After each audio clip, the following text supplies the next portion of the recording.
গ্রামে থাকতো এক বুড়ো আর বুড়ি।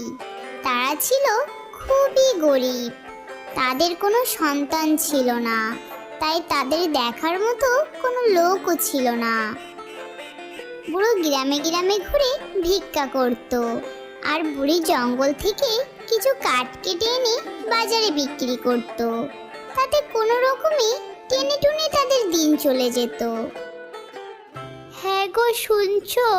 ঘরে কিন্তু এক মুঠো চাল নেই।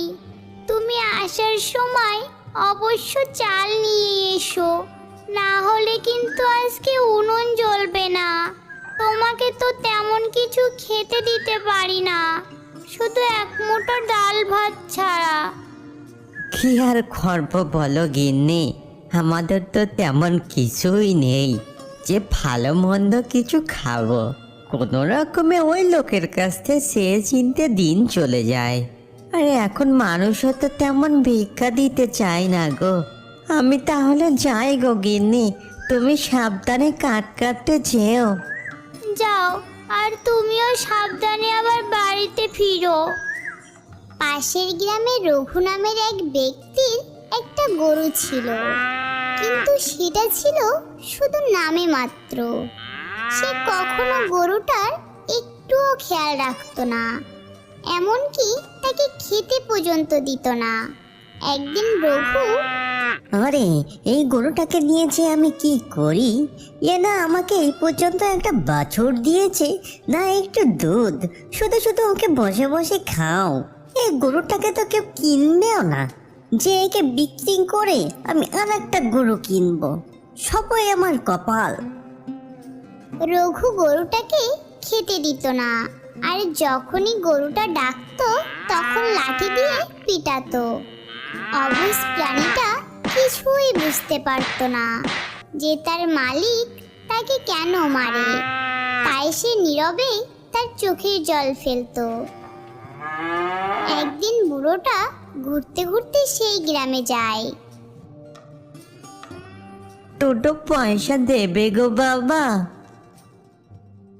আর সেই বাড়ির পাশ দিয়ে যখন যাচ্ছিল তখন সে একটা গরু ডাকার শব্দ শুনতে পেল। তখন বুড়োটা দেখলো সেই গরুটার চোখে জল, আর তার সামনে একটুও খাবার নেই। তখন সে পাশ থেকে একটু ঘাস নিয়ে সেই গরুটাকে দিল, আর বুড়ো সেখান থেকে চলে গেল। বুড়ো যখন গ্রামে ভিক্ষা করছিল তখন সে দেখলো তার সামনে 10 টাকার 5টা নোট পড়ে রয়েছে। এটা আবার কার পকেট থেকে পড়ে গেল কি জানি। ভগবান আমাকে ক্ষমা করে দিও, এটা আমি আমার সাথেই রাখলাম। যদি কেউ জিজ্ঞাসা করে তাহলে আমি তাকে এটা দিয়ে দেব। এরপরে সন্ধ্যা হয়ে যাচ্ছিল, তা দেখে বুড়ো তার গ্রামের দিকে ফিরছিল। ফেরার পথে সেই বাড়ির সামনে এসে বুড়ো আবার সেই গরুর ডাকার শব্দ শুনতে পেল, কিন্তু এবার শব্দটা একটু অন্যরকম ছিল। তাই কাছে গিয়ে সে দেখলো একজন ব্যক্তি সেই গরুটাকে ধরে মারছে।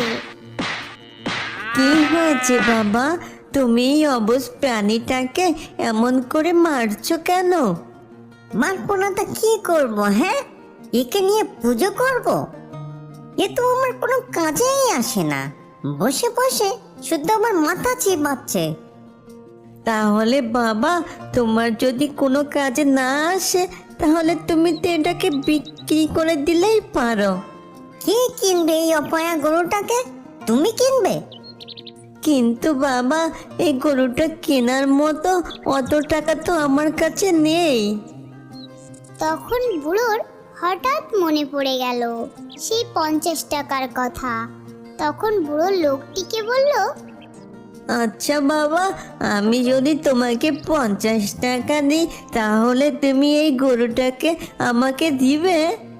রঘু ভাবলো, এমনিতেই তো ওই গরুটা কেউ নিতে চাচ্ছে না, আর যদিও ওই লোক 50 টাকা দিতে চাচ্ছে তখন দিয়েই দি, আপদ বিদায় হোক।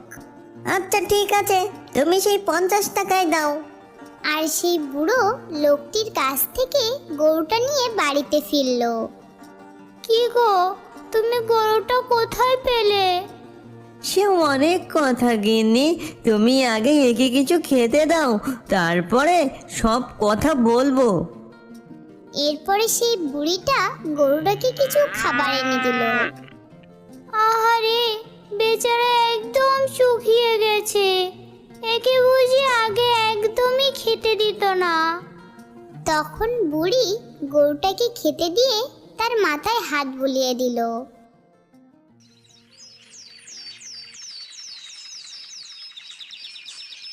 পরদিন সকালে তারা গরুটার কাছে গিয়ে যা দেখলো তাতে তো তাদের চক্ষু চড়ক গাছ।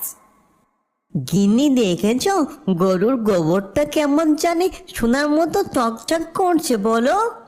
হ্যাঁ গো, এটা তো সোনার গোবর। যাক বাবা, এতদিনে ভগবান আমাদের দিকে একটু মুখ তুলে চাইলো। আমি কালকে গিয়ে শ্যাকরার গাছে এগুলো বিক্রি করে আসবো। সোনার গোবরগুলো শ্যাকরার কাছে বিক্রি করে অনেক টাকা পেল। আস্তে আস্তে তারা অনেক ধনী হয়ে গেল। গ্রামের গরিব মানুষদেরকেও তারা অনেক টাকা পয়সা দান করতে লাগলো। বুড়ো বুড়ির আঙুল ফুলে কলা গাছ হওয়ায় গ্রামের কিছু মানুষ সন্দেহ করতে লাগলো।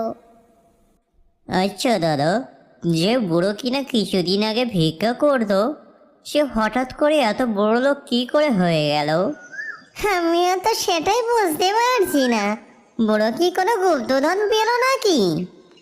আমার কি মনে হয় জানো, এর মধ্যে তো কোনো রহস্য অবশ্যই রয়েছে।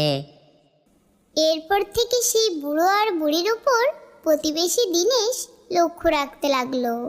আর সে দেখলো সকালবেলা তাদের গোয়ালের ওইখানে কিছু একটা চকচক করছে। বুড়ো আর বুড়ি এসে তাড়াতাড়ি করে সেটা ঘরে নিয়ে যাচ্ছে। সেটা দেখেই সে বুঝে গেল যে এই গরুটা তাদের সোনার গোবর দেয়, আর তা থেকেই তারা এত বড় লোক হয়েছে। আর সে কথা গিয়ে বলল মোড়ল মশাইয়ের কানে। আমিও বলি, যে বুড়ো কিনা দুদিন আগে ভিক্ষা করে খেত, হঠাৎ করে সে এত বড় লোক হয়ে গেল কি করে? এই, তোরা দিনেশের সাথে যা আর গিয়ে ওই গরুটাকে নিয়ে আয়। এরপর তারা জোর করে সেই গরুটা নিয়ে আসলো। রাতে মোড়ল মশাই খুব ভালো করে গরুটাকে খাওয়ালো, এমনকি সে গরুটাকে নিজের ঘরে রেখে দিল।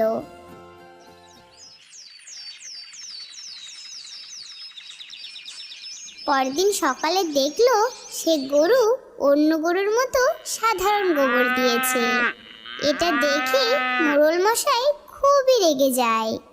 এক্ষুনি ওই মিথ্যাবাদী দিনেশটাকে কান ধরে টেনে নিয়ে আয়, আর বুড়ো আর বুড়ির এই গরুটা এক্ষুনি ওদের কাছে দিয়ে আয়। যা